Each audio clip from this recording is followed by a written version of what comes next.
أعوذ بالله من الشيطان الرجيم بسم الله الرحمن الرحيم رب اشرح لي صدري ويسر لي أمري واحلل عقدة من لساني يفقهوا قولي. Assalamu alaikum wa rahmatullahi wa barakatuh. Assalamu alaikum everyone and all the guests there. I'm glad we are all here together, alhamdulillah. Yeah, so we're going to continue, right? The 23rd word, where we were studying the verse of, indeed, we have created man on the most excellent of patterns and then sent him down to the lowest of the low, except those who believe and do good deeds. So I remember that we focused a lot on what the excellent of patterns meant for us and what the lowest of the low and how we can go achieve the highest of the high based on our experience in this world and how we see and how we perceive this universe and whatever experience we go through in this world. Yeah, so that's the very gist of what we were studying, and I think inshallah we will continue today as you were saying. Okay, we can inshallah continue from the first remark. Last week we had a long discussion on the first introductory paragraph, the short one. And we also studied the first paragraph of the first remark, I guess. We can start reading from the beginning, the first remark. First remark. Man stands in need of most of the varieties of beings in the universe and is connected to them.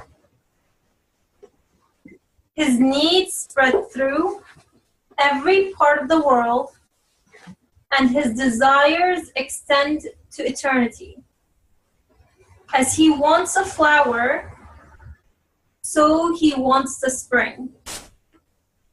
As he desires a garden, so does he also desire everlasting paradise. As he longs to see a friend, so does he long to see the all-beauteous one of glory. Just as in order to visit one he loves who lives somewhere else, he is in need for his beloved's door to be open to him. So too, in order to visit the 99% of his friends who have traveled to the intermediate realm, and so be saved from eternal separation, he needs to seek refuge at the court of an absolutely powerful one. For it is he who will close the door of this huge world and open the door of the hereafter, which is an exhibition of wonders, remove this world and establish the hereafter in its place. For it is he who will close the door of this huge world and open the door of the hereafter, which is an exhibition of wonders, remove this world and establish the hereafter in its place. Thus for man in this position, the only true object of worship,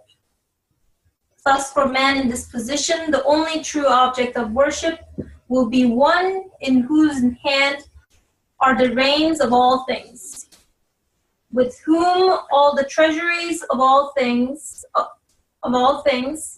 who sees all things and is present everywhere, who is beyond space, exempt from impotence, free of fault, and far above all defect, an all-powerful one of glory, an all-compassionate one of beauty, an all-wise one of perfection.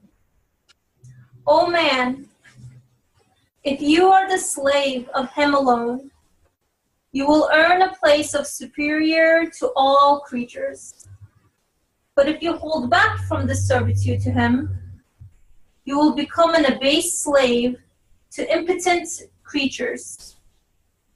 If you rely on your ego and your own power, and abandoning reliance on God and supplication, deviate into pride and boasting, then you will fall lower than an ant or bee in regard to goodness and creation, and become weaker than a spider or a fly. I'm going to read that again. If you rely on your ego and own power, and abandoning reliance on God and supplication, deviate into pride and boasting, then you will fall lower than an ant or bee in regard to goodness and creation, and become weaker than a spider or a fly. You will become heavier than a mountain in regard to evil and destruction, and more harmful than a pestilence. Do we have any opening questions, remarks, comments? I have a question. Go ahead, please. So just the second line, his needs spread through every part of the world. It's interesting. I mean, yes, we are needy, but what does it mean? I'm trying to understand. What does it mean? What is the author trying to say that his needs spread through every part of the world?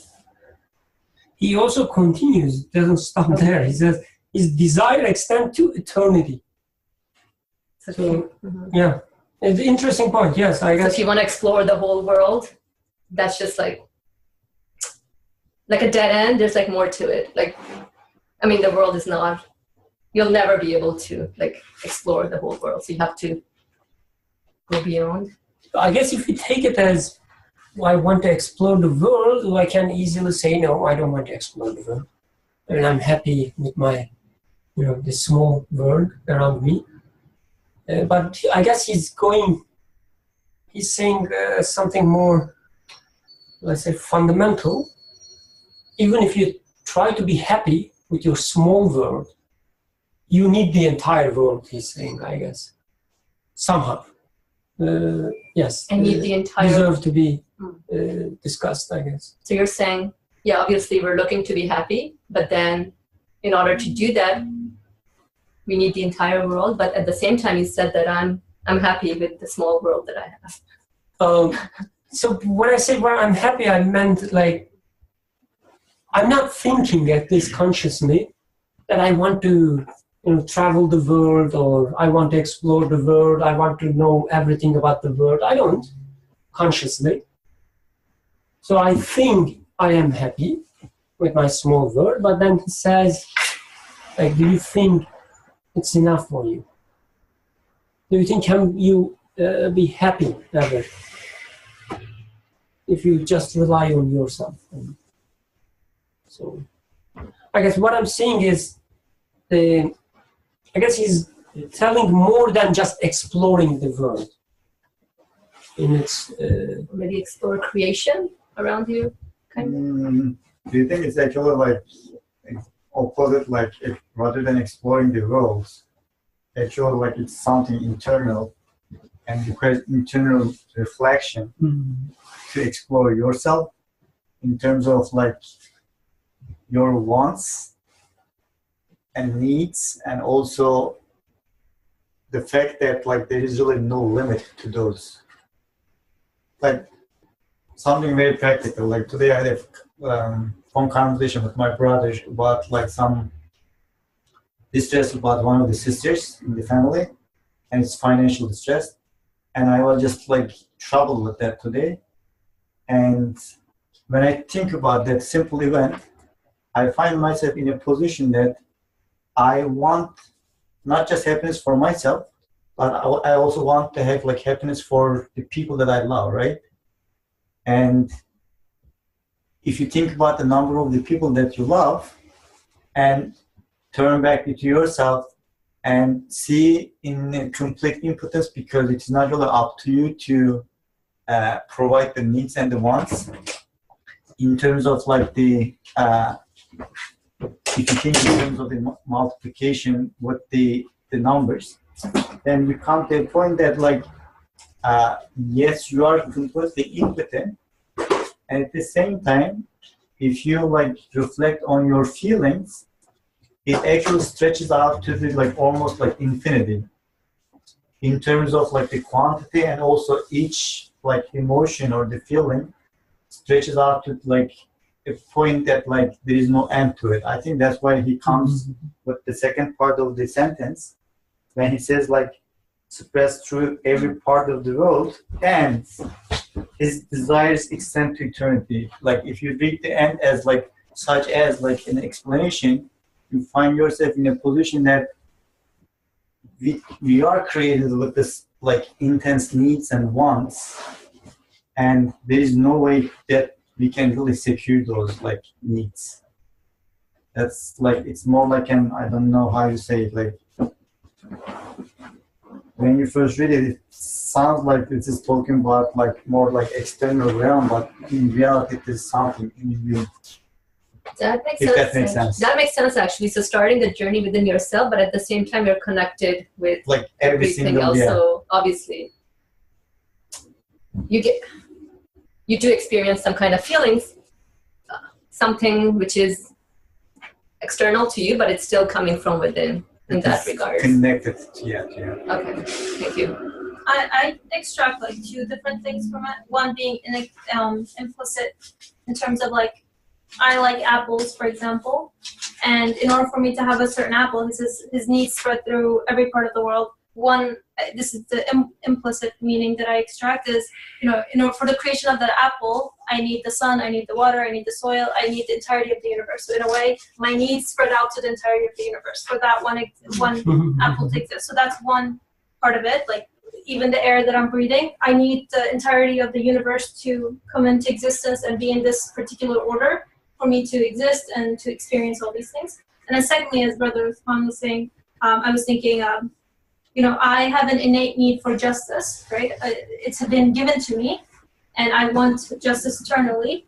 So if there's an injustice going on, like even if I don't know the people, if there's an injustice going on somewhere in the world, my heart reaches out to them. I feel weak. I can't help.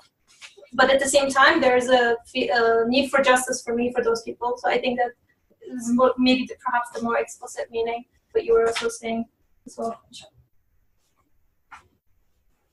And extending this to eternity, right? Because we don't want justice for like 1 day or 2 days or 2 years or 10 years or 100 years, right? We want it eternally, right? Like the moment you solve one problem, you're like, wait, there's another one coming in and I need like a permanent solution to my problem. So yeah. Another comment? Maybe it is a little bit irrelevant, but like there's this saying that Islam is the religion of peace. Like when you think about it, how is really that so? Like there is this like innate need that we want to attain that level of like whatever is like happiness that we are looking for. And if you think about the process that we go through, in this like life conditions, that's not really quite possible unless like you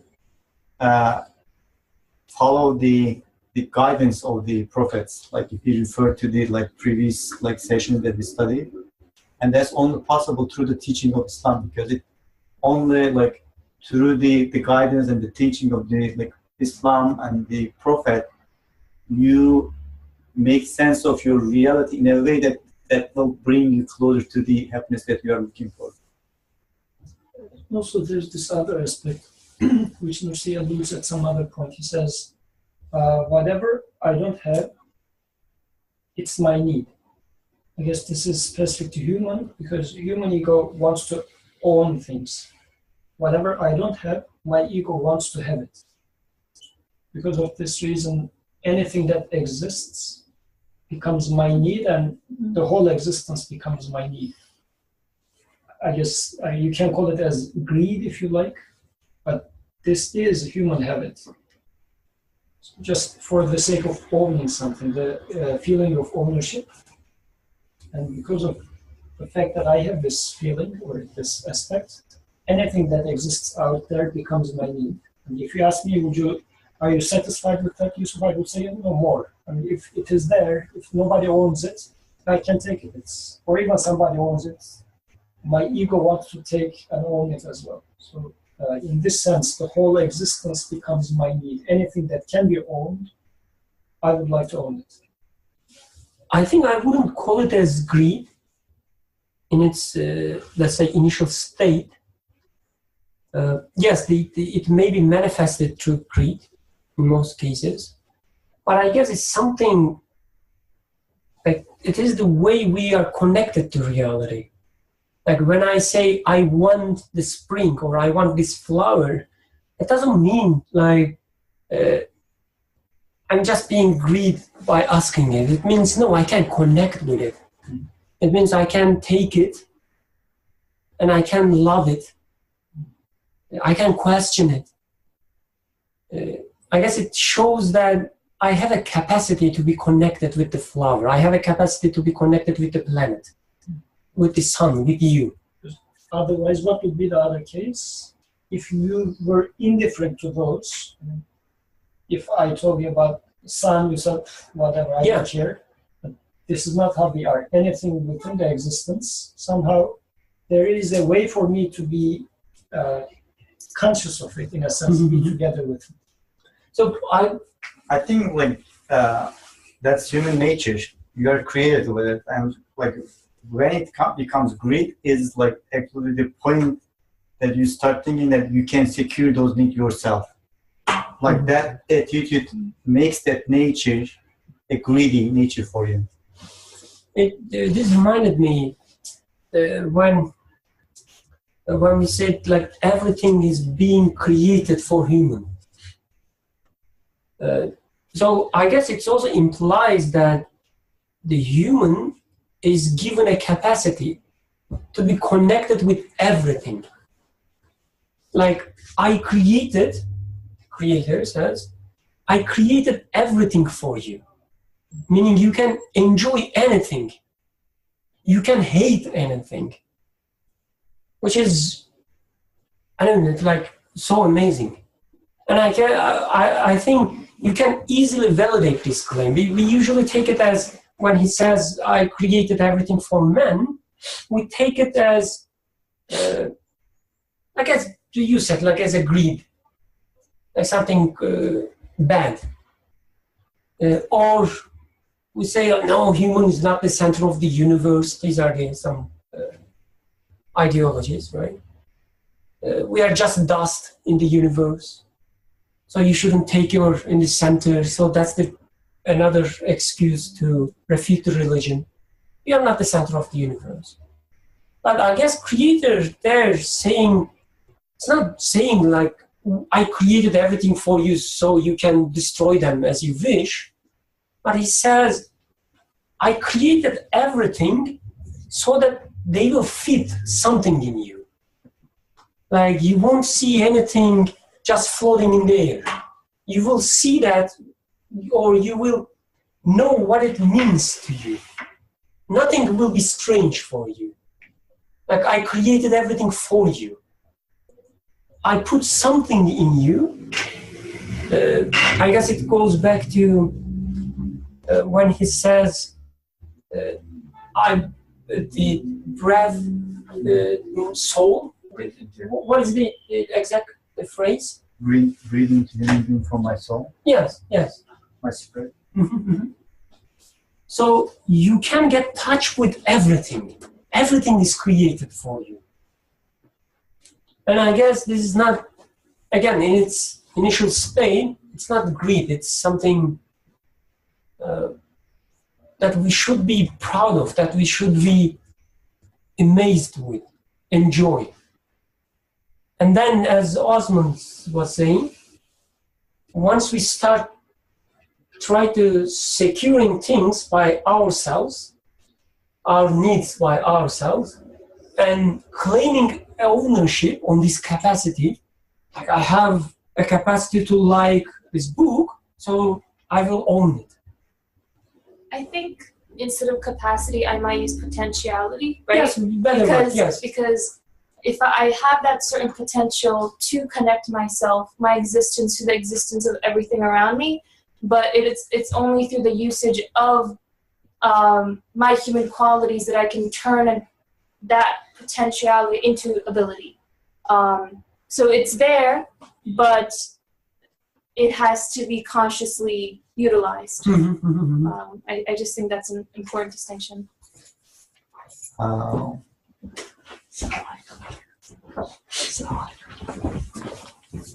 Do you mind if I ask, like, what is the difference between capacity and potentiality?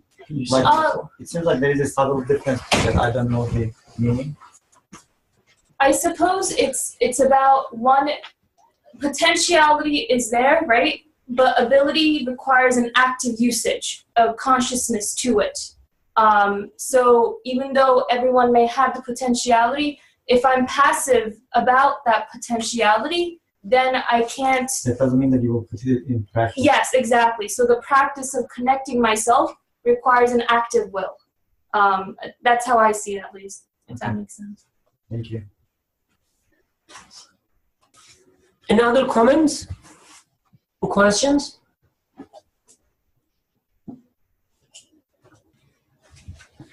So I guess no. I'm just trying to find the page again, sorry.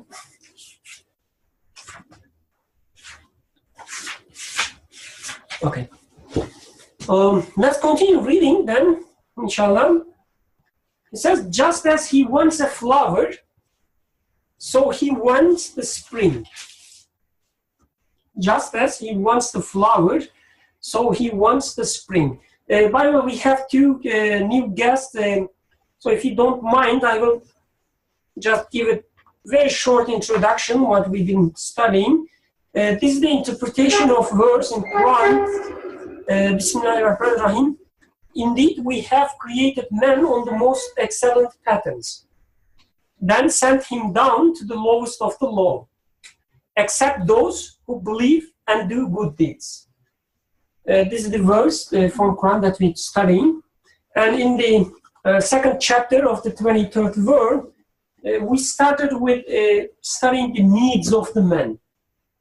And here he's saying his needs spread through every part of the world. Just men?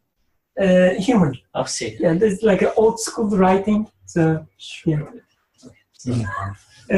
His needs spread through every part of the world, and her desires extend to eternity. As she wants a flower, so she wants the spring. So then he continues. I'm saying he because the author. I cannot change it. It's a problem of the language, not problem of him, I think. Because you don't have that distinction in the original. Quite a justification. As she desires garden, so does she also desire everlasting paradise. As she longs to see a friend, so does she long to see all beauteous one of glory. See, it continues like this. So when I first read it, going back to our discussion with Yusuf, the word greed, it sounds like greed, right? He says he wants flower, but he doesn't stop there. He wants the entire spring. He wants a beautiful garden. He doesn't stop there. He wants paradise. Like, as if he's like criticizing someone, like our needs. But as we, I don't know, I'm maybe a little biased due to the other text, like the way I know the author. We can also take it as kind of, so I guess it is also possible to read it as he wants flower, therefore he wants spring. Or he wants flower and he wants spring. It's not like, okay, he enjoys flower and then he looks for more, but I guess they go together. Because the flowers comes with the spring. Without spring, you cannot have the flower. Or without the paradise, you cannot have the beauty of the garden. At least understanding of the paradise. That makes sense. In other words, which means that Yes, he desires yes. this, like an implication. This implies. As if they imply each other. Or even maybe another way is he wants flower, or he likes a beautiful garden, and from that he knows that he also wants the paradise. So it's like an evidence of the paradise. The beauty you see in this world becomes, and your desire towards this beauty becomes an evidence for the existence of the paradise for you that you really want. Or from the beautiful garden, you realize that what you really want is paradise. So in other words, like the experiences that you go through here becomes like evidence for an eternal aspect of your experience. And you also taste them. Like from a flower, you taste the paradise. How? How? I guess it's again about going into yourself and start questioning. Like you have a flower in front of you, you like it, and you say, what it is that I like? Is it the bunch of atoms that I see there? Is it the way they are organized?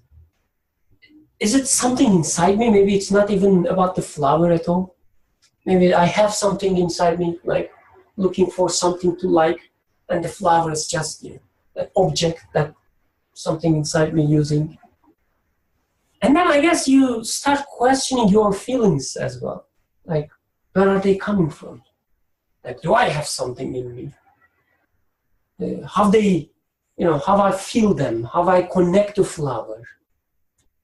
As you start questioning, I guess it becomes clear that you are not just you and the flower, but you are a part of a, what they say, grand scheme or... Grand scheme of things. Yes, grand scheme of the thing. Like you are part of a bigger picture. You need someone who can control all these things. You need someone who can create the feeling in you. So you start going beyond the things just in front of you. So you go beyond the flower, and then I guess at this point the beauty means something else to you. As if, you looking for a source that manifested through the flower. Because you know that the flower in the next moment will fade out, will die. And there will be another flower that you will like. So you are kind of, at least deep inside, know that the beauty is not coming from the flower. It's not coming from you as well. Because you know yourself. You know how important, how weak you are. Can we say that like paradise is the place where you attain the true joy and happiness? Maybe not. One way of defining it. If you define it like that, then every beauty that you experience here, to me, becomes an evidence for it, that eternal abode where you will experience that for the eternity. And why eternity? How do you really come up with that eternal aspect? Actually, that's within you. Just at the beginning when we said that there are infinite desires and wants and needs, and there is no limit to each one of them. So if you think in that sense, what you end up what is the infinity or eternity itself. So in that sense, your own needs become an evidence for an eternal satisfaction or happiness, and that's where maybe in the metaphorical terms I would say that's where they call it paradise. And how do I really know that's what's expecting me is the experiences that I go through here. And as much as I experience the beauty and the joy and the happiness in this life, becomes an evidence that whoever the maker of this beauty that I am experiencing now, what the needs that I have that stretches out to the eternity, also must bring the paradise as an answer to my desires. Awesome. said something. I guess when he wrote this just after you asked the question how, he said, ask why do you like the flower? I guess he's suggesting that to get the answer, you should ask this question, like, why do I like the flower at all in the first place? These questions, yeah, I know, they sound strange, at least to me. Like, why do I like the flower? I like it, right? We're not used to ask such questions. At least, again, me, like, I'm really not used to it. But once you start asking, things change dramatically. Like, and then you realize that, yes, it's a question. It's a real question. It's not like a made-up question. Like, why do I like the flower? And what it is about the flower that I like?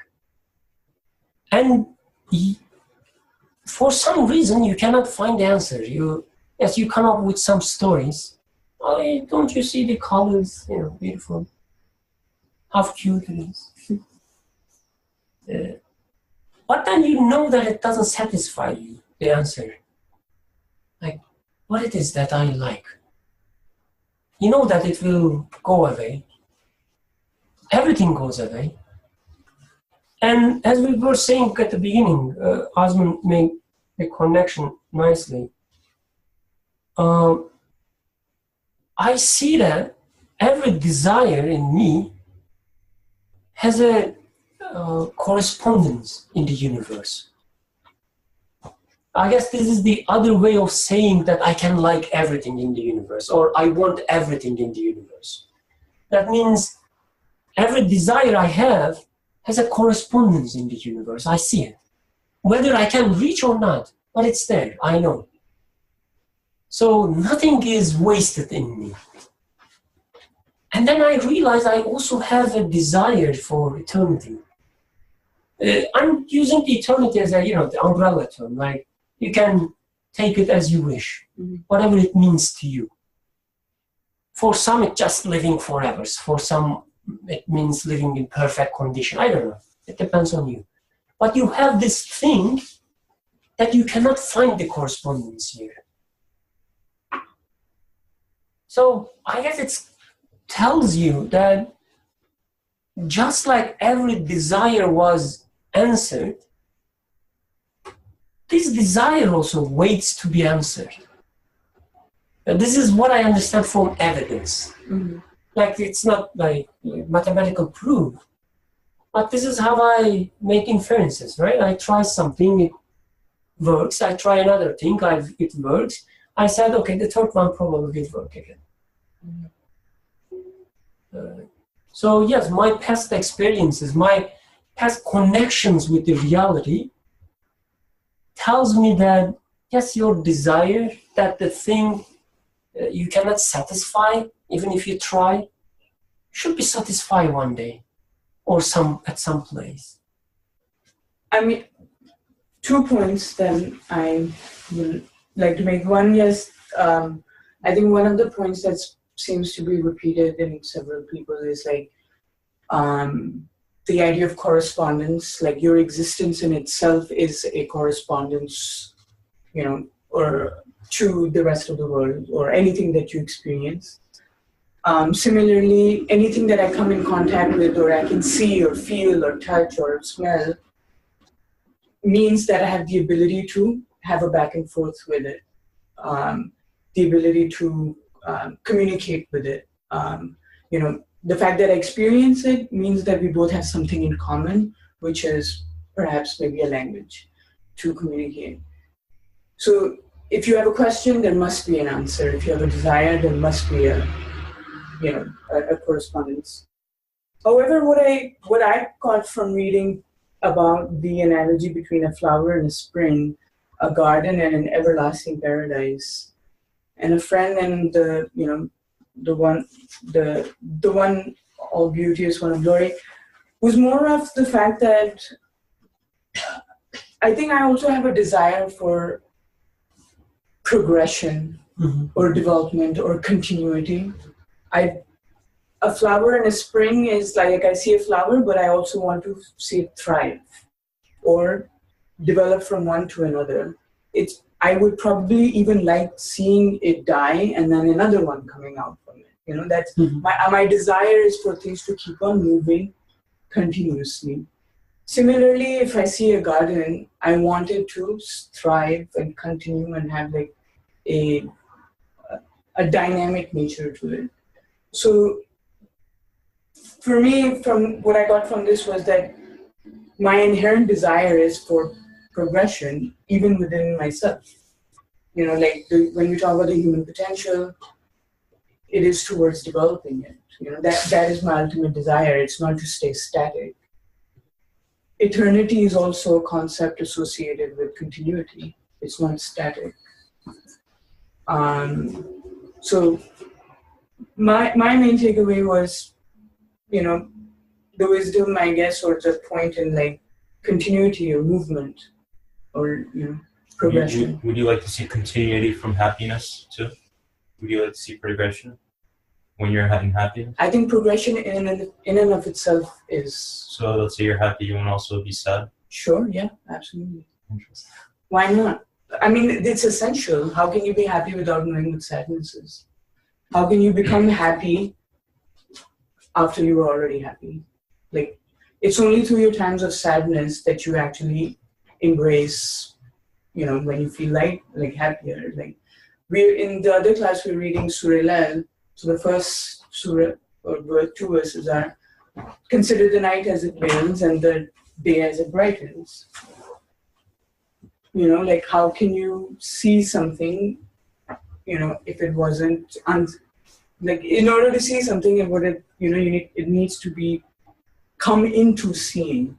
You know, it needs to be a process of seeing for you to actually say that I'm witness this.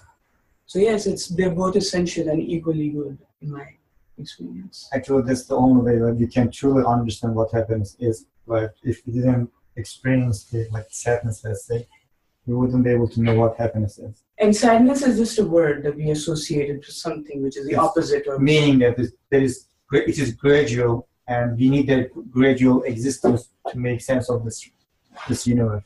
Yeah, like it's a process of revelation too, right? For something to come into darkness, into light, like you actually see the process. And is like when I'm admiring a flower or any act in creation, it includes my admiration of its, you know, development of it. You look at a baby and you look at the fact that it learns really quickly, or that it smiles, or it corresponds to you. So I'm admiring the fact that it is developing or progressing or in and of itself. Actually, I think discussion came to a very good point that I want to if you don't mind, I want to jump to the second, right after this comment, the second paragraph, because it seems like that paragraph becomes an answer for that progression and continuous nature of our experiences. If you think about a flower experiencing the beauty but going into dying, let's say, then you want to experience the beauty in something else or in a different shape of form and shape. Then the question is, if everything is constantly changing, subjected to change, then how do we really maintain this? That's the first question comes to my mind, and it seems like that paragraph is the answer to that question. Thus, for men in this position, the only true object of worship will be the one whose hands are in whose hands are the reins of all things, with whom are the treasures of all things, who sees all things and is present everywhere, who is beyond space, exempt from impotence, free of faults, and far above all defect, all powerful, one of glory, all confessions, one of beauty, all wise, one of perfection. Maybe if we can discuss this paragraph in the light of what Sister said. Oh, before that, I seen someone turn on the mic. I couldn't see the name, sorry. I might be wrong. And if anyone wants to speak, go ahead, please. Oh, thank you. No, I think you guys covered it. I was just want to highlight from the first paragraph about I think it's important about the need that human beings have. So I think it's really important that we actually feel that need in this life what we are living in. And I mean, the way you were asking the question that we need to ask, because most of the time, at least for me, I find that I shortchange in asking, why am I made like this? Why do I like a flower, for example? And it's not really, I know that the flower is going to perish away, it's going to dry out, it's going to go, but I know that I still like it, but there's something else beyond the flower that I'm looking for. And I'm same thing if I like, why do I like to be on time for something? Like, why do I like being organized? Why do I like things clean? So all these questions normally are shortchanged. And as you were saying, that we just, if very quickly, we just say, oh yeah, that's how I am, right? And that's how the ego is really boosted. If we just shortchange it and we don't question it deeper and actually get to the level of feeling that need that, yeah, I am made in such a way, right? So then you can progress further, as some of the comments were saying. That's how, by feeling the need, is the way one can make progress.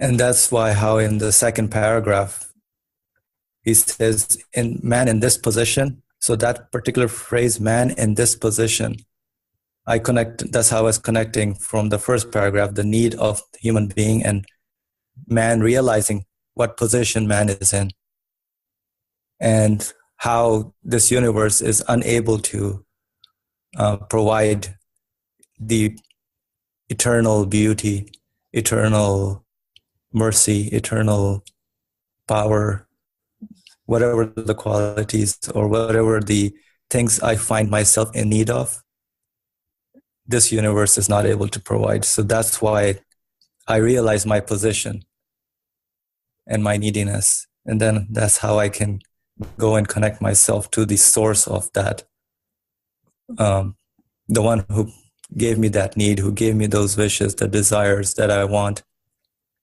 And that's how I can discover and get to know the true object of worship.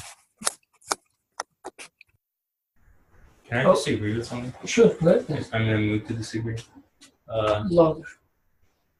I guess the idea is I have this desire and it's not being fulfilled on this earth. So because of this, I can conclude that there's some eternity, or there's some absolute one who will fulfill this desire for me, or there's eternity. But without taking revelation into account, just looking at the world from experience, let's say I don't believe, I'm just ignoring the prophet in this case, in the message, I could say that these desires you have, they're like a carrot stick in front of you, and they're just being pulled every time you reach for it. And then from this, I could conclude that this desire I have for eternity is also just this carrot stick. I can't conclude. It could just be a carrot stick too. Yeah, you do that. I can't conclude from experience that this absolute one would actually give me eternity just because I desire. I guess the can in your sentence is just extra. It's not that we can do it, we do it.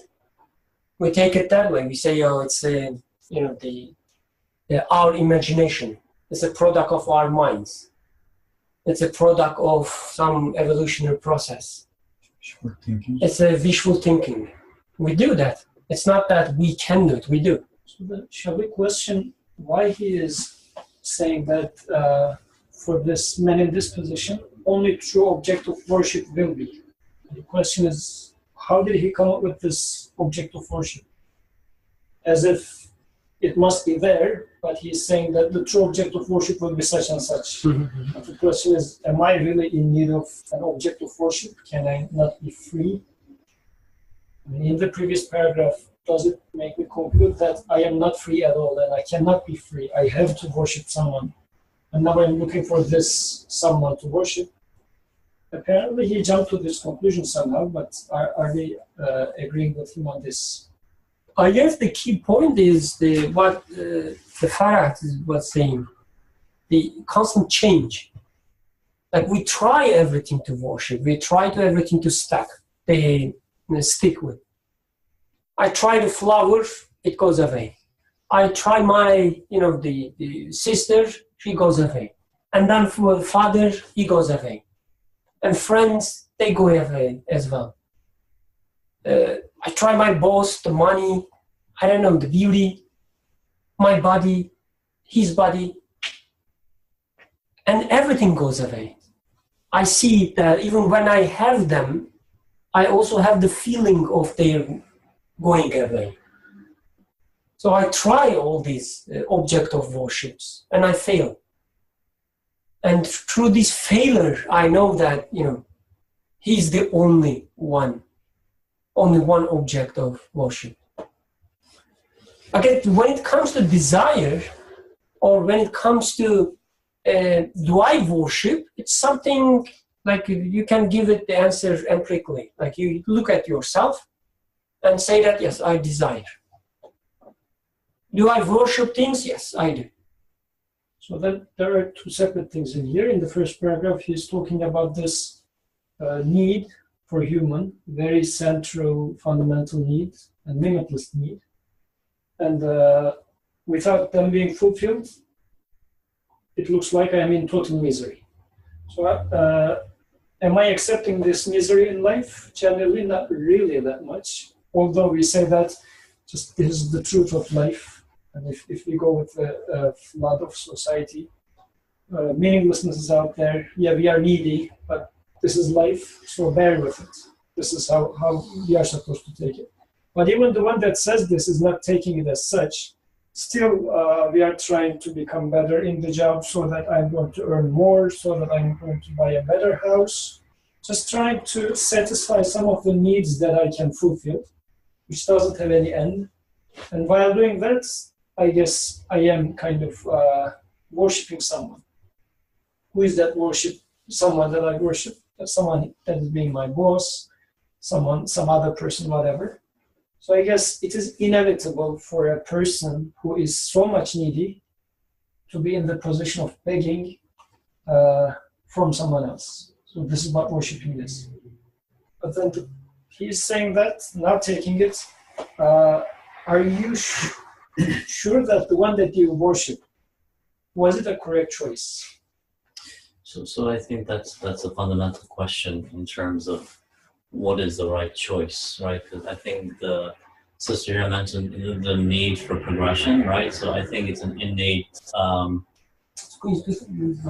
think it's an innate necessity that humans just intuitively, just from even. I mean, without necessarily having to engage, but if you do engage, let's say the Prophet sallallahu alaihi wasallam is saying that everybody's born in a state of fitrah, right? The natural disposition. So the natural disposition by default will look for progress, right? But in that progress, obviously, there's a couple of things that can happen in the process, at least speaking from experiences. One is that you could feed your ego to the point where you eliminate the existence of the maker, knowingly or unknowingly sometimes. And then through that progress, you might realize your failure in terms of that whatever you were looking to be fed and to find some sort of satisfaction, it turns out to be some sort of a appetite that just you can't satisfy. And I think if you evaluate progress in terms, like from a humanistic perspective, that that you have the ability to have some success in terms of progress, then you can catch yourself or beg the question, which is, are you making the right choices? Because the choices thus far have led you to the abyss. So I think, that's in so many ways by design. And then it's a matter of whether you're willing to just settle with, well, that's just life, Or do you want to be more intuitive and say, I don't accept such a thing because then what's my purpose? I can't accept a life with no purpose. So at least I think that's just one example from my own personal experience, which is that I don't diminish my ability to understand things. I don't diminish my ability to progress, but did I progress in the way that it was best for my existence? And then I think something got you to that point. And then when you cross that road, then it's a matter of just, going into a deeper question, which is, well, maybe the methodology that I'm using is flawed. I don't think necessarily this is it. In other words, I'll just settle with this, because one way or another, you're going to still look for answers. It's not like your life doesn't stop. Your questioning doesn't stop. Your appetite becomes even bigger at that point. If that makes any sense to anyone. And actually, we do this when we are, let's say, searching for a job. So I have a talent in me, and let's say I am trying my chance with food truck business. I try it, and find out that, no, this is not good for me. So then I try something else, let's say, get into the publishing business. So in a way, it's a quest for which I am looking for satisfaction in here. Is it out there? I am searching for it. I think, looking at myself, I'm saying that there must be a job which is going to satisfy me. And practically, this is what we always do, right? And in here, he is now talking about an innate desire in everybody, like a limitless need. And I am saying that there must be someone who is going to satisfy that. I am trying it this way, that way. So the question is, where does the search start from? And coming back to Abdurrahman's point, yes, the need being in here, does it guarantee that it's going to be provided? Not within the data that we are given. I mean, just the part that we discussed, not with that. But at least it motivates me to what not to choose. Because given my, let's say, capacity or like qualities that I am feeling I have, if I go and say, well, okay, I will stick to this business, it doesn't satisfy me. So I say, now I know what not to choose. So based on the qualities that are given to me, which I sense, he's saying that then you must seek for someone who is going to do this and this and this and that. And this is where we come to the position that we look for the revelation. So I guess going back to your question, without revelation, when you say, I think claiming that we can find the answers without the revelation is baseless itself. Because, like as a human being, we've been trying to find the answers for how many years? From the beginning, thousands of years. Just using the human intellect, we try to find the answers, and what we get? Nothing. Distraction. We tried our hearts from the beginning of the creation till today. Without using the revelation, what we end up? Distraction. So I guess it would be a baseless claim that, yeah, just by looking at yourself, your creation, the universe, and so on, you come up with the answers. No, I cannot. That's the reason I'm looking for revelation. So that's the reason revelation becomes something internal, again, not something external. Because I am in need of the revelation. I am in need of the guidance. I know it. So when a guidance arrives, and start telling me about myself, you have such a need for eternity. And I say, yes. Okay, now I'm listening.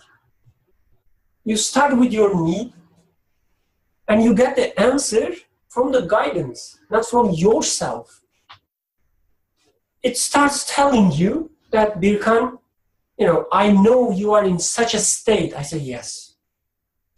So, Birkan, without revelation, you as a human being cannot conclude that there must be eternity? I don't know why I have to think it more, but at least for now, my answer would be, without guidance, you can find nothing. All you will know that you are in suffering. Everything is changing. You need for everything. You cannot hold them. They are leaving you one by one. you hate them, and then you love them. You hate them, and then you love them. Everything just like a play, and this is your state without revelation. There are two, I mean, I see the point where you're coming from around, you know, the fact that you are made in need. At the same time, I think there are certain conclusions that a human being can make that can be confirmed by revelation, can be expounded by revelation. Yes. But for example, to your point, in thinking about eternity, yes, there is a word, eternity. We know that this is transient. There is a word called eternity. I have no conception of it, but there's a word that exists, you know, but I have no experience of it. I have no notion of it other than the fact that it is the opposite of this. But now, and then we have to kind of gather evidence to confirm, you know, whether or not that notion can exist. Two ways, I guess, and this is something I have to sort of also articulate or work more on. But one way to think about it is the fact that if something exists, like this table or us here, you know, if something exists, it just exists. You know, there is no such thing as that not existing, because you have no experience of that either. So if something exists, it will continue to exist, right? It's not going to be like, you know, there's no such thing as non-existence of this table.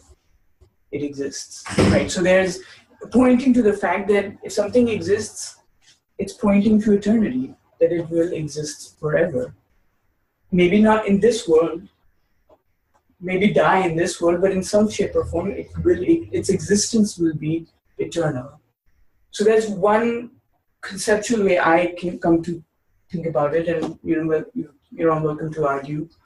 The other way that I think about it is that in my reality, in my being, the moment before this one, or the moment that comes, each moment that comes, it comes into existence. Technically, every moment is a creation. You know, I did not know of this world other than the way I find it every second. I find this every second. I find, you know, the way that it exists every second. And it continues to exist. And suggesting that creation is continuous. You know, every moment is a creation. And in every moment, the world is technically coming into existence for you, because you didn't know about anything other than this. There are at least two ways that, to me, suggest, just logically or just words, you know, using words, that there must be eternity, you know, of our existence. Yeah. I think one thing that I am sure of, that like I yearn for that, whatever it is, I yearn for that. For example, like when I like try to like get Birkan's eyes, the initial reaction is just like trying to protect himself, right? So he doesn't want that power of like sight taken away from him. Right there, like that experience is an evidence that like you want to secure like everything that you experience as a human being, you want to secure those. But like when it comes to like whether I can be sure of the eternal life or not, I think that is only possible if I can come to the, like, I'm going to refer back to the next paragraph, if I can truly come to the conclusion and understanding that whatever this change, this existence that I am experiencing here, and that is being constantly changed, whoever the giver of this existence is the one with such qualities that is listed there. Only then I can come to the like conviction that if he has those kind of qualities, then he must do so. Mm-hmm. Because he's also the one who is creating me with this intense need for the eternal life. Mm-hmm.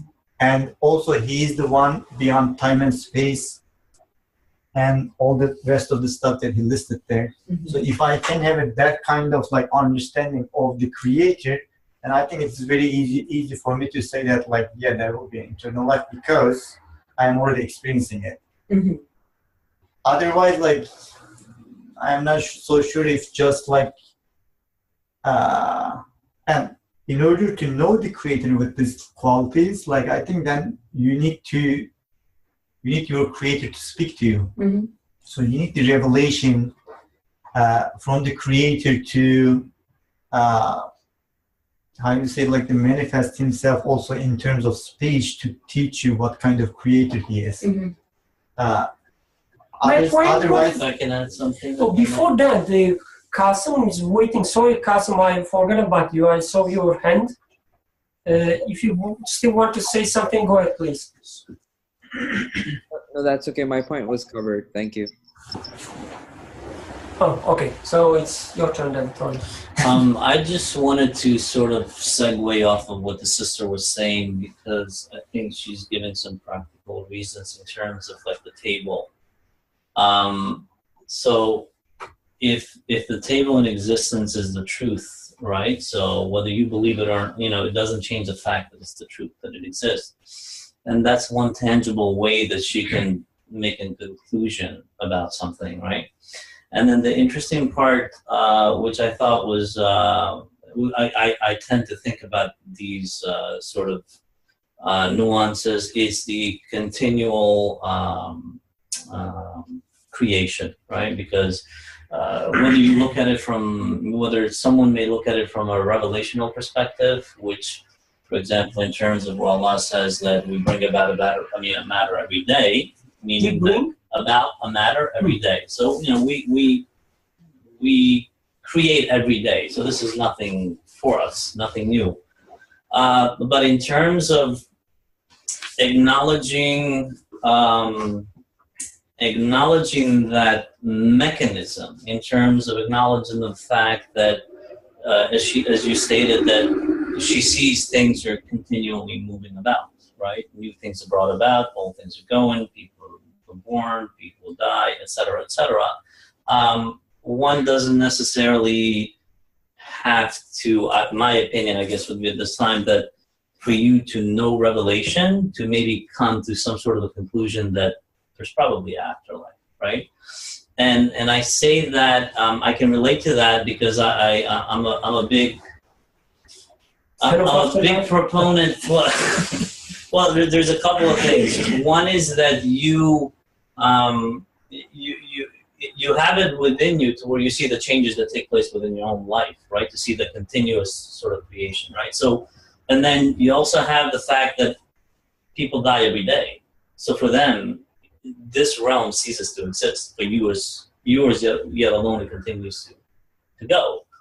So these are some, if I can call them tangible proofs for someone to say that, well, yeah, I believe because I see things being created around me every single minute. So why shouldn't I believe that after I die, there isn't an afterlife, right? So it's almost like rational, if I can say that. The other thing is, there is this thing by which, and I think Nursi covers this, and I don't, because this is from years ago when I started with you guys, in terms of how one has the unlimited desires, but yet it's within limited space and time, which, it necessitates something. Why then have the desires of unlimitedness while you are in a confined place? It's a contradiction, you know what I mean? Which means it almost forces the issue, or forces someone to say there has to be something after that. And then I'm just going to finalize it with one of my favorite examples in terms of real experience. So in my, let's say, ignorant days, but yet contemplating days, so I used to, when I dealt with certain people, and they, let's just say in terms of business dealings, they beat me to it. And let's say they closed the shop, and then the next day you didn't see them, they were gone. And I used to sit and think to myself, wait a second. So this guy can just leave, close his door, owe me money, right? Not pay me, and then he just unscathed gets away like that. no big deal, right? And then, well, what if the guy that doesn't even know that he's being stolen from? So what is that like? Where's the wisdom in that one, right? So even though at that time I wasn't necessarily familiar with the concept of either constant creation, contemplating about afterlife, my true purpose in life, and I just want to, I'm trying to link that to her point, right? In terms of you don't necessarily need revelation to kind of point that out to you, but you have your natural disposition by which that GPS sort of guides you to grasp those things. And I used to say to myself then, wow, so then there has to be a judgment day. Because I can't accept the fact that somebody beat you and then, it can happen over and over and over again. And then they just go off into the sunset, and that's it. They die off, and then, you suffered, big deal. You know what I mean? That was your share, so you weren't smart enough, So there was that yearning, and also there was that sort of conviction by which reinstated in myself, without me necessarily knowing what the afterlife meant at that time, other than there's no way these guys can get away with it. Mm-hmm. There's just no way. There has to be a judgment day. So there you have it. Can I say something? Just going back to what Brother Osman was saying and also the other brother's question, I think how I understand it is that as the author says here, right, we have to acknowledge what my position in my existence is. And when I examine myself, sure, I have the need for eternity, right? But the question is, how do I know if that need will be fulfilled or if it's just wishful thinking in a sense? And I think that comes with also acknowledging, well, what are my other needs that are being met continuously? Just at a very basic level, what are my physical needs, right? I'm thirsty and this other substance, liquid substance, seems to satisfy it or is created to satisfy it. All my other needs at every single moment are being continuously satisfied. I think, again, when wondering and contemplating upon the question of whether my need for eternity will be satisfied, there's also this idea that somehow I'm taking care of all my other needs, right? I'm the one somehow satisfying them, and this one, well, that one doesn't seem to be under my control, so I have to wait and see if that's going to be taken care of. So I think it comes into, again, recognizing my position in my existence at every single moment and every single need that I find in myself, and seeing what the source of their satisfaction is continuously being, and if that source is the same, then I can conclude, right, that not just all my other needs are being satisfied, but I see that the needs of every other existing things, existing creation is being satisfied. And so I can, in a sense, right, maybe determine that, okay, this need must also, not probably or might or maybe if I hope and make dua, but must be satisfied as well in some way. That's kind of how I was approaching. I think it really comes back to, I think what Asim was pointing out, recognizing my position, what my creativeness, which he author mentioned at the very beginning. He has been sent to this world as a miracle of divine power, the result of creation, and the wonder of divine art, before whom have been opened two roads leading either to infinite ascent or infinite descent. I guess that's what I understood from the discussions, is the key is first realizing that you are a result of creation. You are not just you are. Like, you are being created. Your needs are being created. And as she was saying, the things, the objects that you think satisfy your needs are also being created. So everything is the result of the creation. And I guess this understanding, you can take it as a revelation as well. I guess you don't have to take the revelation only as some pages of some book. This understanding that I am being created. Everything is being created. It's the revelation. It starts there. You start reading the things in the name of God, right? The first, what is the first revelation? Ikra, right? In the name of, read in the name of the one who created man. So when you start reading things in the name of the creator, not in the name of themselves, but the desk is not a desk. It's something created in front of you. I guess this changes everything. Now you start reaching some conclusions. If this is what you mean with the reaching some conclusions, yes, I guess we do reach some conclusions, but once we start reading things in the name of the Creator, who also created me, just like you. Otherwise, I don't know, otherwise the things that we reach, I wouldn't call them as conclusions. Maybe speculations, maybe, I don't know, just mumbling, but I wouldn't call them as conclusions. Like, look at the conclusions we come up with. Can I just add something really quick? Yeah, go ahead, please. Since like we are, in reality, we have been trying to understand like what these verses mean, right? Like indeed, we have created man on the most excellence of patterns, and then sent him down to the lowest of the low, except those who believe and do good deeds. So that's what we are trying to like understand, like, and see what it really means of like being in the most excellent parent. So now, like, based on all the discussions in the last week and this week that we had so far, to me, like, I think being created in the most excellent of patterns means that, like, whatever he described in the first paragraph, whatever that nature that we are in, like, that is like the most excellent of patterns. And the question is for what?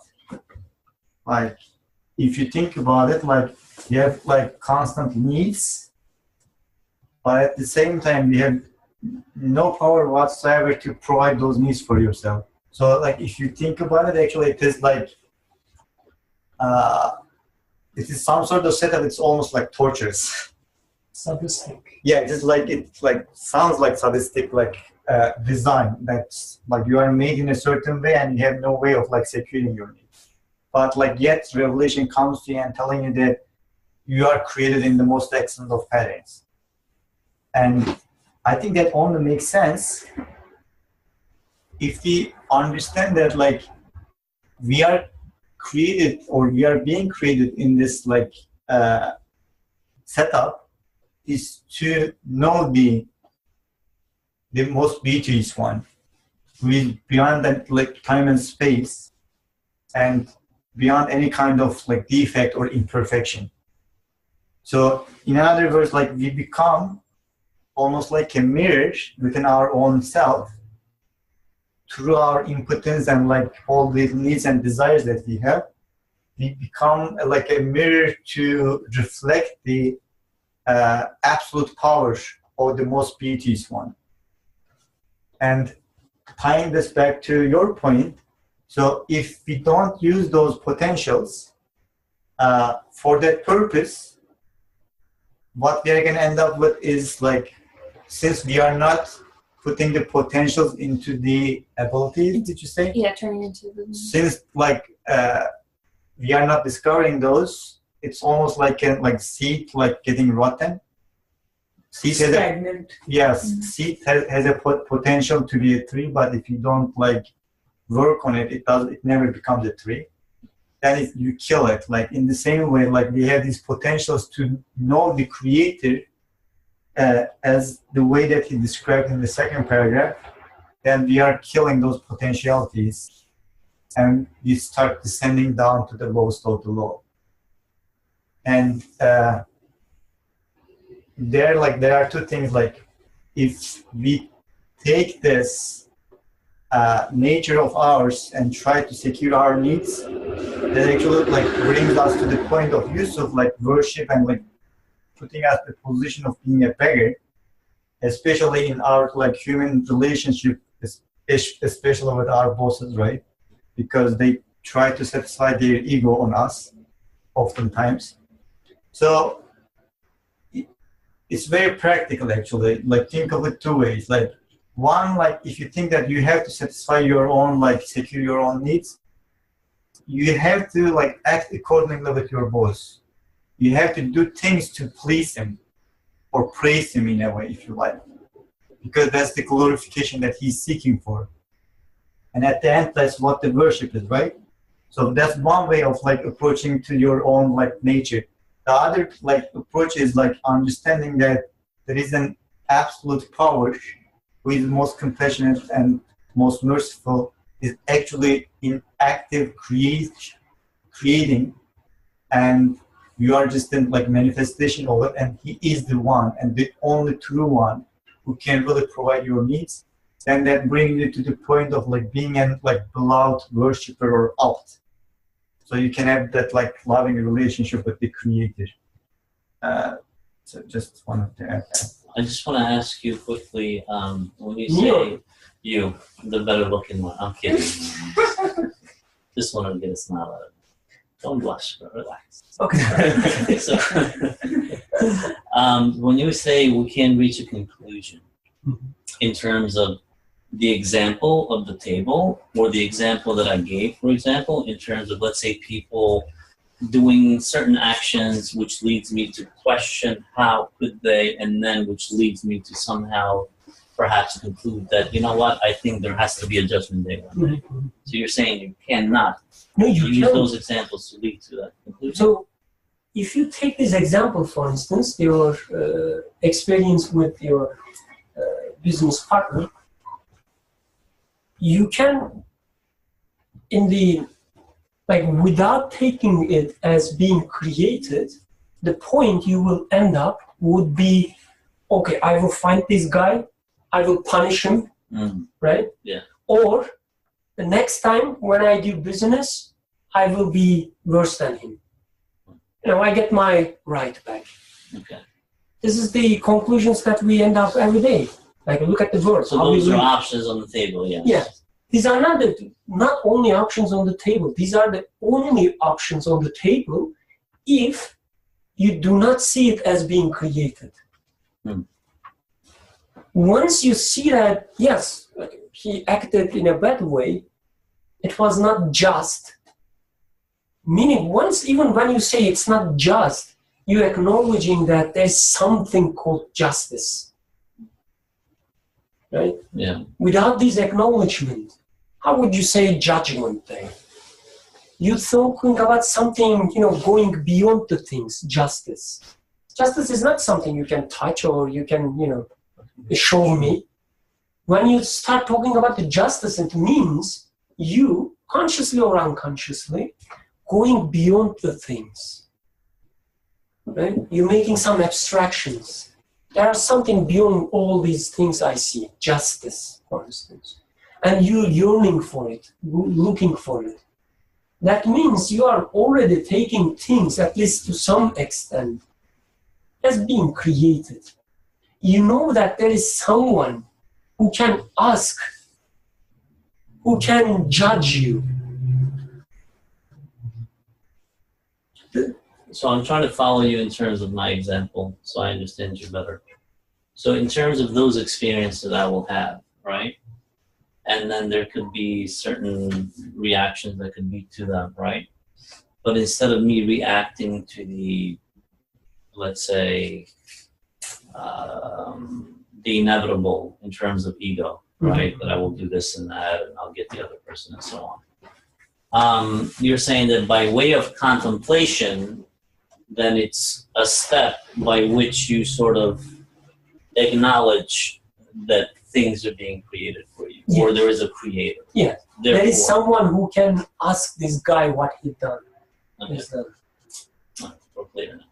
When you were speaking, when you were giving this example, actually it reminded me, in Quran, correct me if I'm wrong, I might be misremembering, but whenever he tells the Prophet, sallallahu alaihi wasallam, to tell the other people something, like give the message, most of the time he says, remind them, right?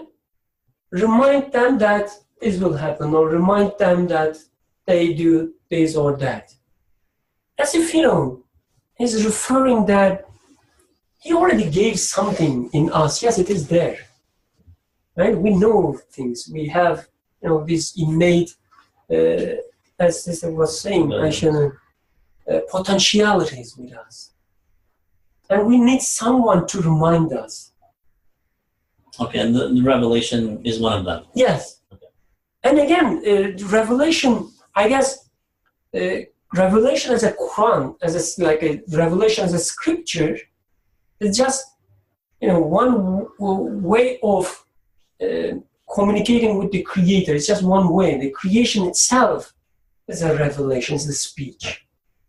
Right? If you take it as a speech, just like, in your case, maybe you were not aware,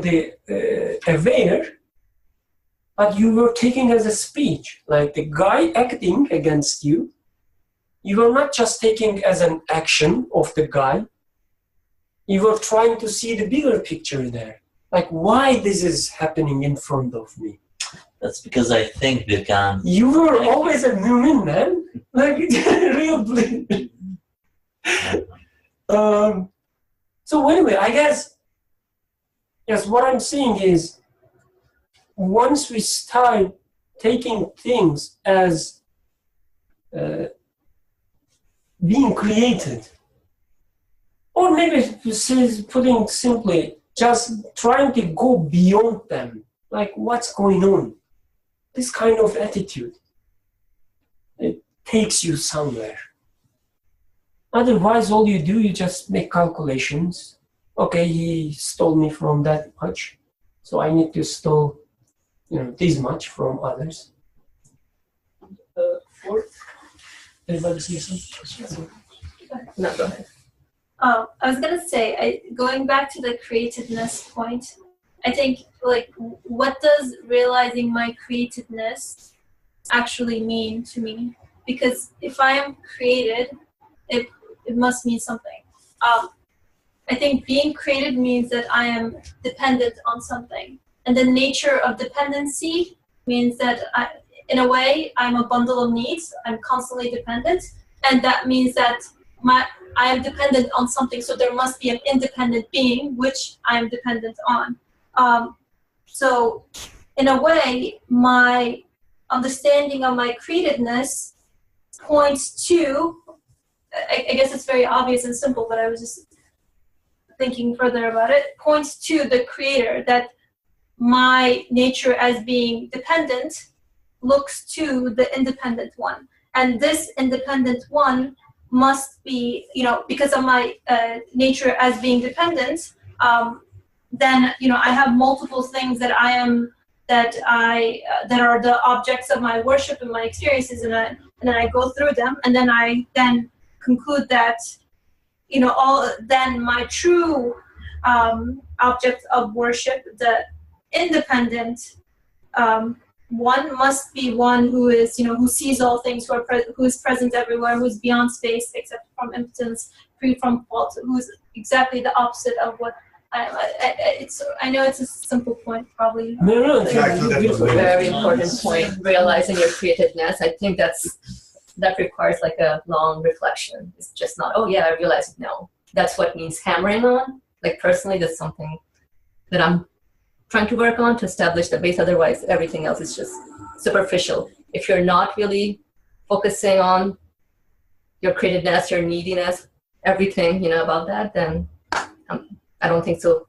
You can move further. So Yeah, ultimately, go ahead. Yusuf was saying something, but because he started with or, it's like objection. I was just going to say that, You want to? and Hatsu pretty much covered it.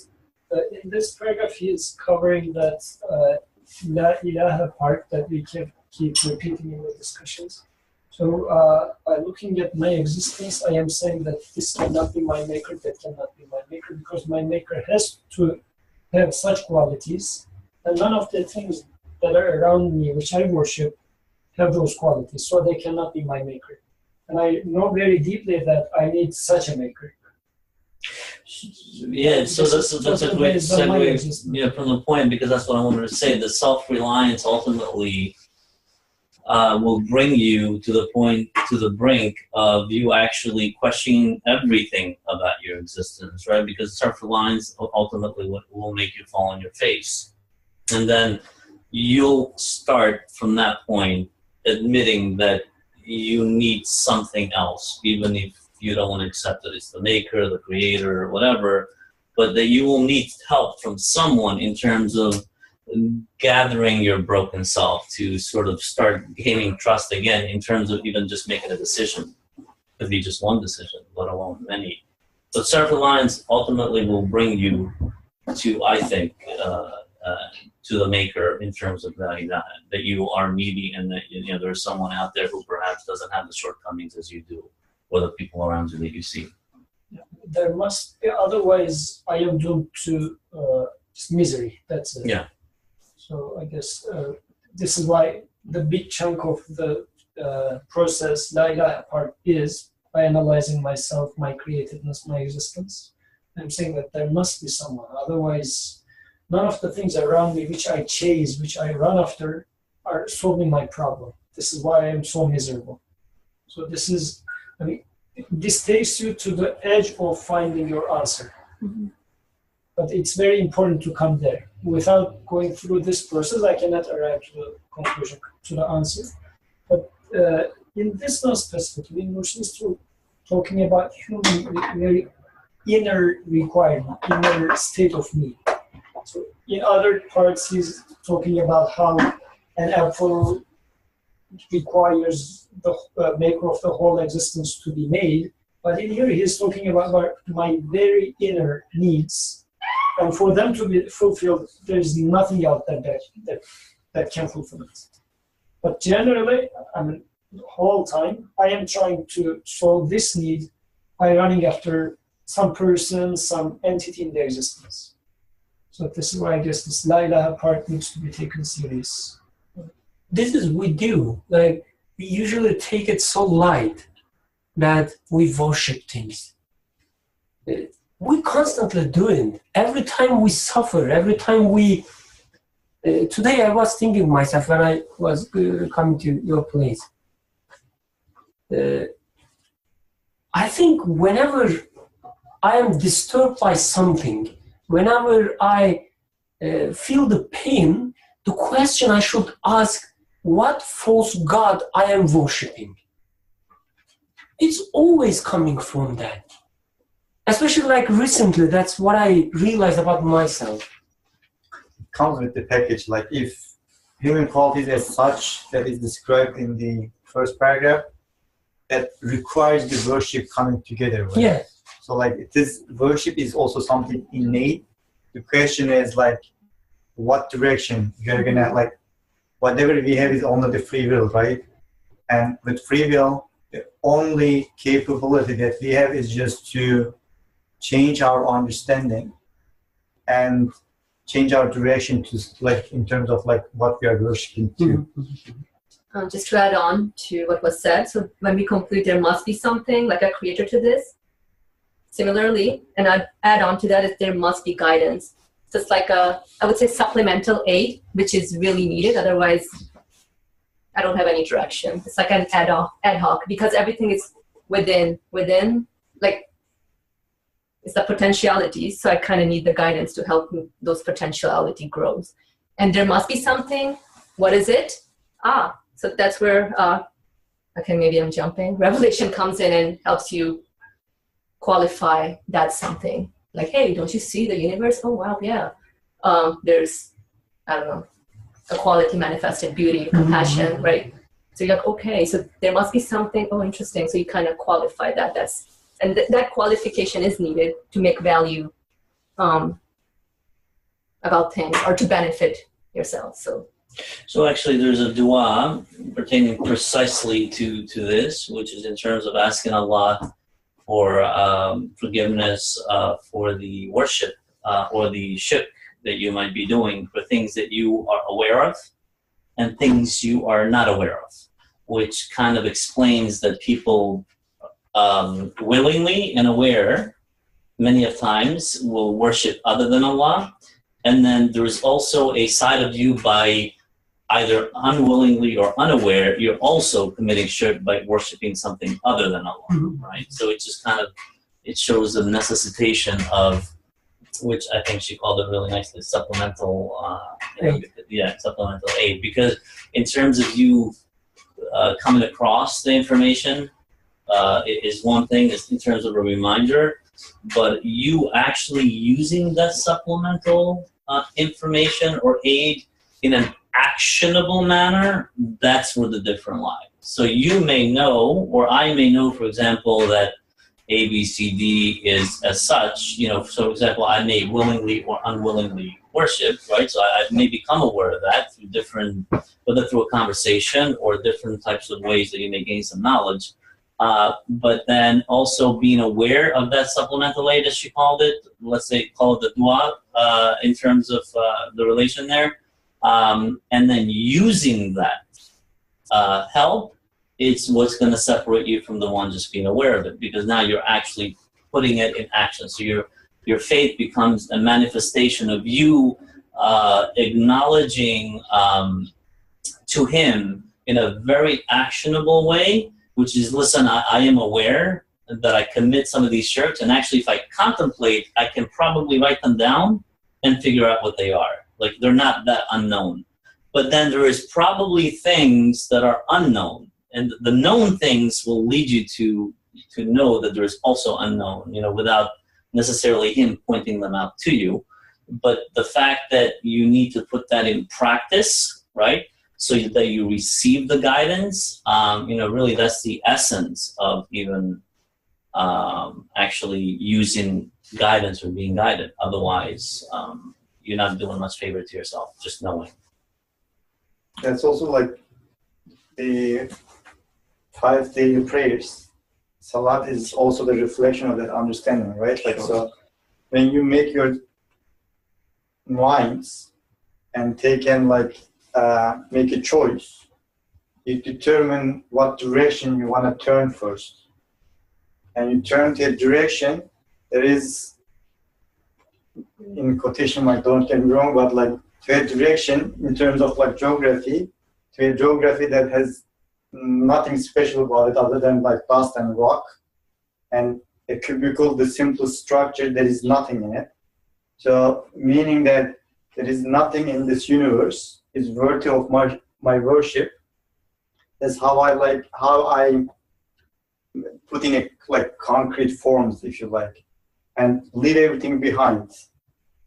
Everything meaning like everything in terms of like emotion, all the needs and the want that we want to be satisfied, and we think that, okay, like this flower is going to satisfy the specific needs, or this house is going to satisfy the specific needs. So you leave everything, all those like expectations behind, knowing that only the creator, the absolute creator, who can satisfy those needs, and that absolute creator is not in this creation. And that's what Kaaba symbolizes, right? By like just being an empty structure. Yeah, so plug it in is the bare minimum of you recharging yourself in terms of the challenges you face on a daily basis.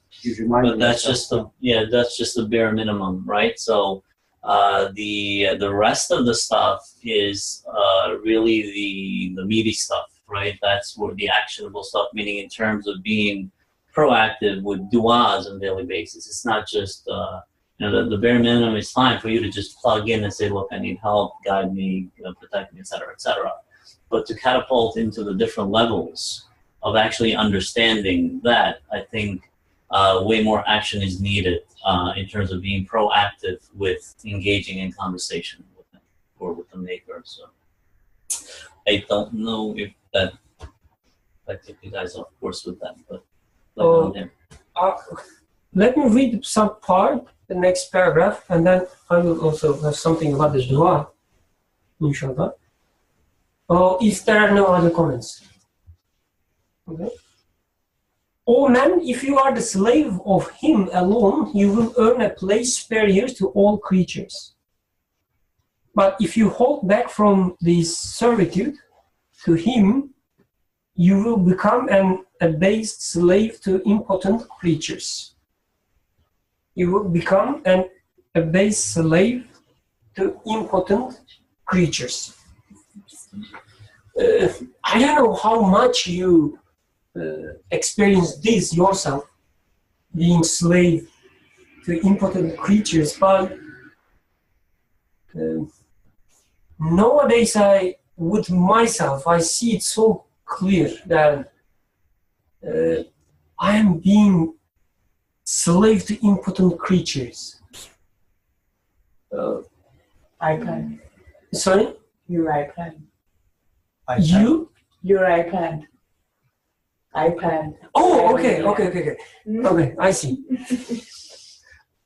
I was trying to make a connection with you, but Yes. Also, I think, is it in the original, like, abd, instead of, I think slave might be, like, worshipper might be a better word than slave. Oh, I see. Yeah, maybe. It's like, maybe. It's not in my nature to want to be a slave to anything, including my creator, but being a worshipper, I think, is different. I guess in original is abd, is it? So. Yes, ubudiyat, abd. So. Yeah, I just don't like the word slave.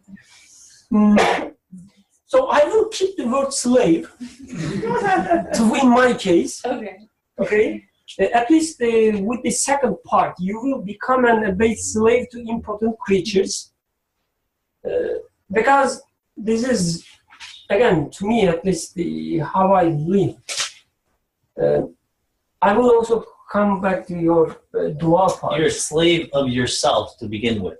Before you can go anywhere else, any further, you're a slave of yourself to begin with, Yes. which are your desires. Yes, because I remember times like so sincerely asking to be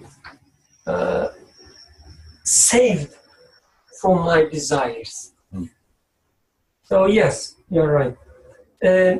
But when we talk about dua, for instance, I guess the only settings we talk of dua is just the religious settings. Like you open your hands, ask for something from your creator, and that way it sounds a little even external, as if we don't do it when there's no, when it's not in the religious setting, as if dua is not part of our daily life. But for a few days, I was constantly struggling with someone in my mind. I was trying to convince him of something. This is what I always do. Like when I have a problem with someone, even when I don't have a problem with someone, if I want to get something, right? I say, okay, this guy is related to this something, so I should convince him. It goes automatically. It always happens with me. So for 2-3 days, I'm not exaggerating. Like I was trying to convince him. Like I'm waking up, I'm coming up with some arguments. I'm going to sleep. Before sleeping, I'm coming up with some other arguments, stronger arguments. I'm praying while making the dua. I say, okay, these arguments are better now. Constantly, like for 2 days, 3 days, I'm trying to convince him with my arguments. Continuous creation. And when you take it, when you were talking about the dua, I just realized that how this is different than dua. How this is not, opening your hands to this guy. I'm not giving the name because we're recording. All men, right, accept my desire, accept my asking wishes, how do you say it? A supplication. Please be convinced. Please give whatever I am after. But this is what I've been doing for 2 days, 3 days. And I'm doing this even while praying. Right? I'm praying to a God At the same time, I'm praying for a false God. It's always there. That when you became aware of this, you ask yourself, like, is there any moment that you don't do it? Like, is there any moment that you're not trying to convince someone in your mind for something? So I guess the way he says, like, you will become a slave to impotent creatures. Yes, this is what I am. I think you can convince someone, but know that they can't. Ultimately, they're not the one who is the source of. I guess the conviction is just politically living in this world. Like, if I have to sell something, I actually have to think about how to convince that person. Yes. Like, there's no way about it. But I can't get anxious. If I'm getting anxious as a result of it, that means I am thinking that this person in and of itself will create the result I want.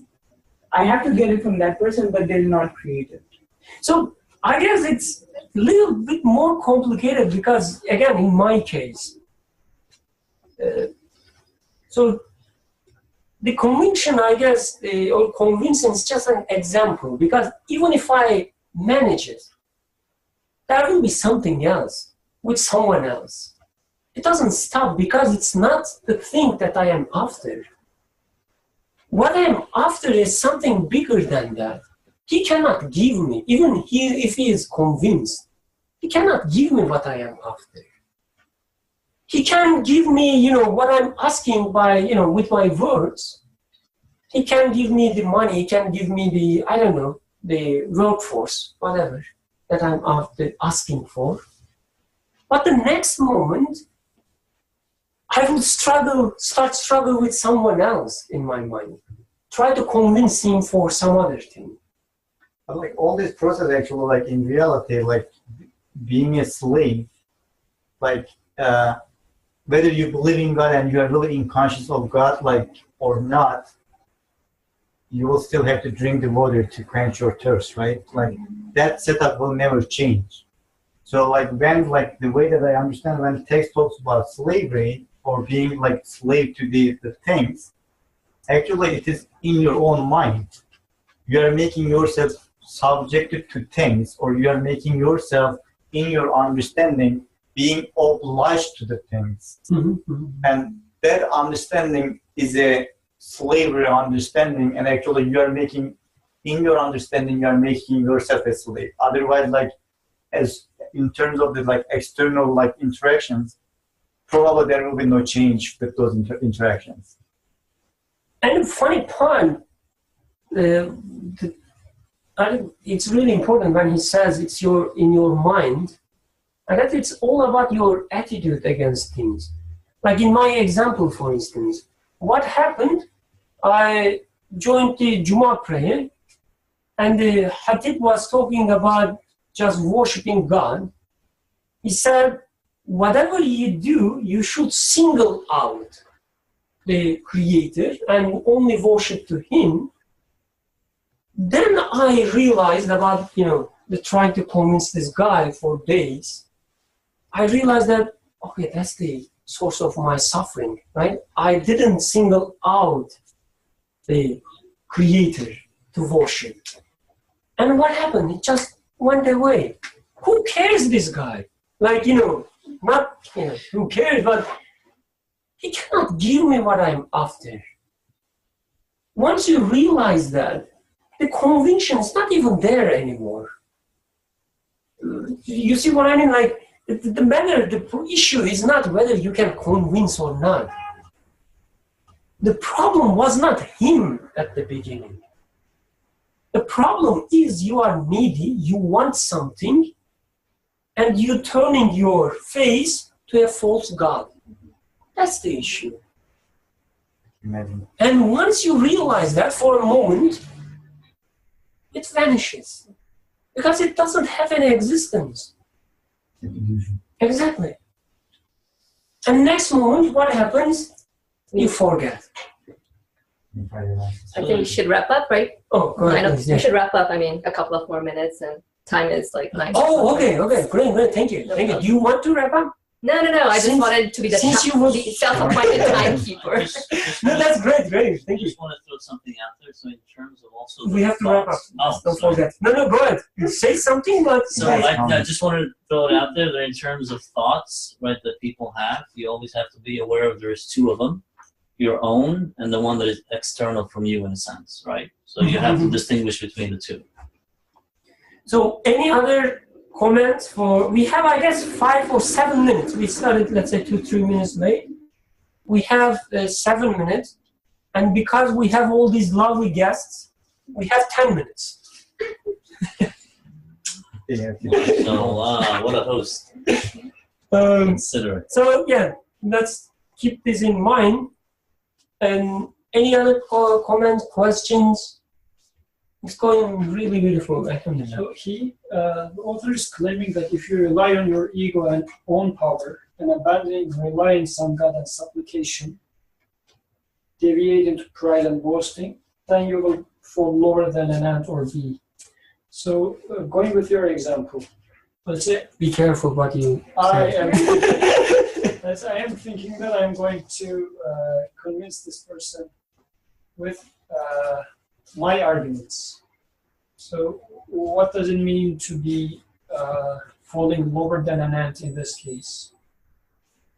How do you sense or feel like you are so low when you rely on yourself? How lower than ant or bee in regard of goodness and creation?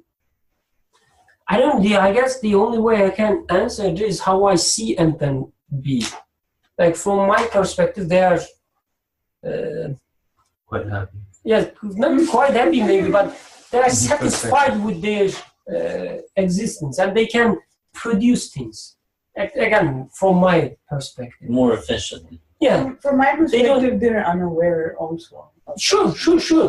But they're unaware or not, at least I don't see an ant begging for, the food. It's Honey? just, It's for sugar. just go there, collect whatever they want.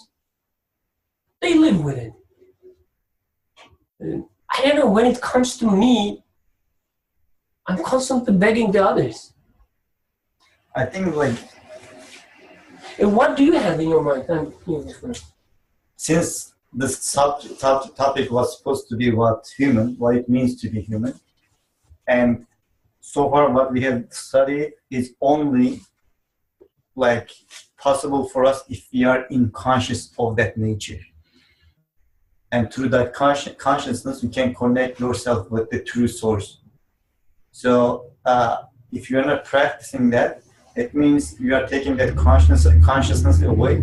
And when you take the consciousness, what is left is just whatever the, emotions, let's say, left there, and whatever the physical, body left there. Whether you take it ant or you take it eagle, eagle, no difference. You're an animal. So I'll just add to that simply by saying that refusing to use your intellectual ability. I said consciousness. Is that what you said? Okay.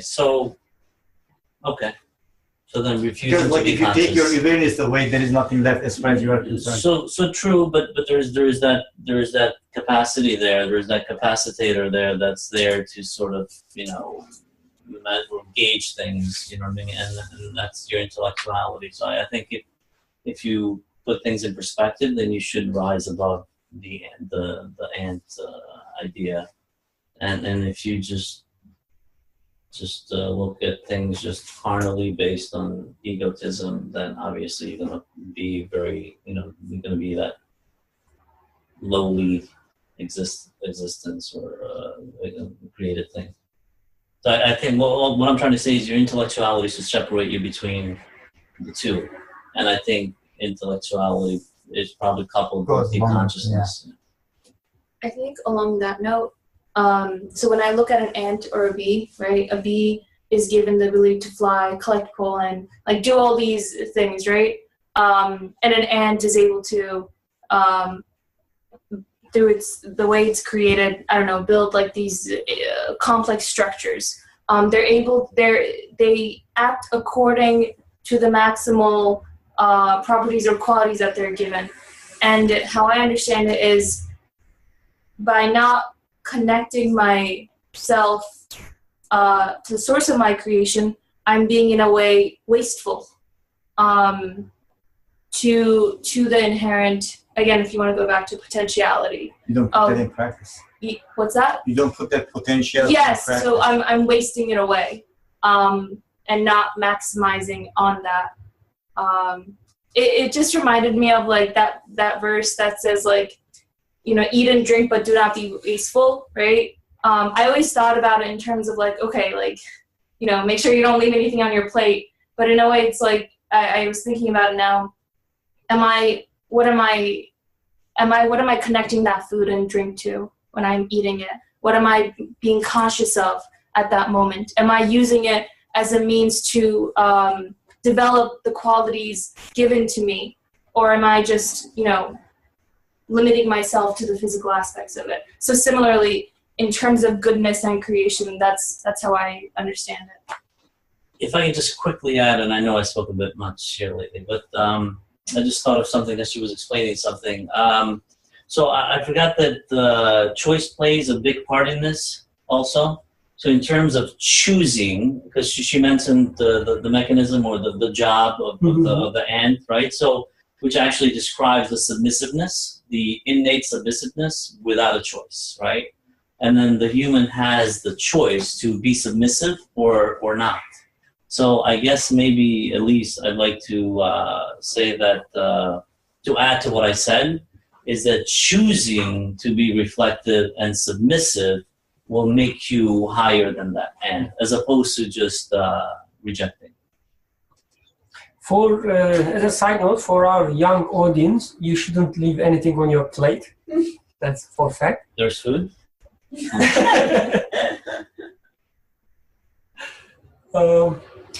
Any other comments? Final remarks? Nothing? Then maybe we should conclude. سبحانك لا علم لنا إلا ما علمتنا إنك أنت العليم الحكيم وآخر دعواهم الحمد لله رب العالمين.